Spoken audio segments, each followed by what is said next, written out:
शुक्रिया। मध्य प्रदेश कांग्रेस ने मिशन 2023 की तैयारी और तेज कर दी और अब प्रदेश में बीजेपी की कब्जे वाली विधानसभा सीटों पर कांग्रेस का फोकस है। ऐसे विधानसभा क्षेत्र जहां जहां बीजेपी जीती है उन क्षेत्रों का कमलनाथ दौरा करेंगे और जमीनी हालात को परखेंगे। कांग्रेस कार्यकर्ताओं नेताओं को किस तरह से जनता के बीच तक पहुंचना है, इन सब के बारे में रणनीति बनाएंगे और इसी को लेकर के कल कमलनाथ बैतूल की आमला विधानसभा का दौरा करेंगे। यहां खड़ेली बाजार में एक विशाल जनसभा को संबोधित करेंगे और के साथ ही मंडलम सेक्टर की भी बैठक लेंगे।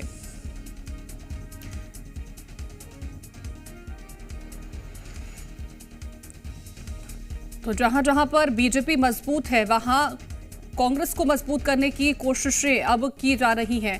ज्यादा जानकारी ले लेते हैं, संवाददाता आकाश त्रिवेदी हमारे साथ जुड़ गए हैं। आकाश, 2023 को लेकर के तैयारियां जोरों पर हम देख रहे हैं कि दोनों ही पार्टियां कर रही है, लेकिन जहां जहां पर कमजोर कांग्रेस है और बीजेपी मजबूत है, अब वहां पर पार्टी को कैसे मजबूत किया जाएगा, इसको लेकर के बैठक, क्या तैयारियां हैं पूरी इसको लेकर?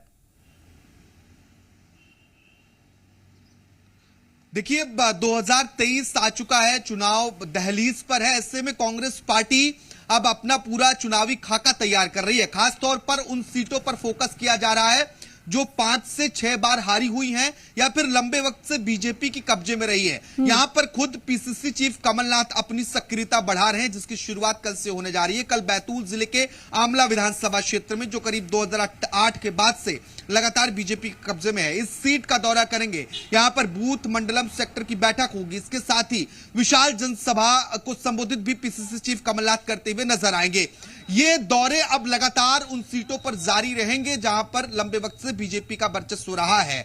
जिस तरीके से अगर हम देखें कि सागर संभाग जो है वहां पर बीजेपी के कई मंत्री हैं। इसके अलावा जिस तरीके से ग्वालियर में लंबे वक्त बाद बीजेपी का मेयर बना और रैगांव जाएं या फिर रीवा जाएं, तो इन सब जगहों से जो रुझान कांग्रेस पार्टी को सामने आ रहे हैं निकाय चुनाव के बाद, अब उसी को देखते हुए इन सीटों पर खास तौर पर फोकस किया जा रहा है। और कमलनाथ ने यह भी कहा था कि 5 से 6 बार हारी हुई जो सीटें हैं वहां पर टिकट भी जल्दी घोषित किया जा सकता है, 5-6 महीने पहले टिकट घोषित किया जा सकता है। इसकी भी बातचीत चल रही है। तो ऐसी सीटों पर जो लंबे वक्त से कांग्रेस पार्टी हार रही है उससे मजबूत करने पर फोकस है, ताकि 2023 का जो विधानसभा का चुनाव होना है उसमें प्रत्याशित तौर पर जीत इन्हें मिल सके।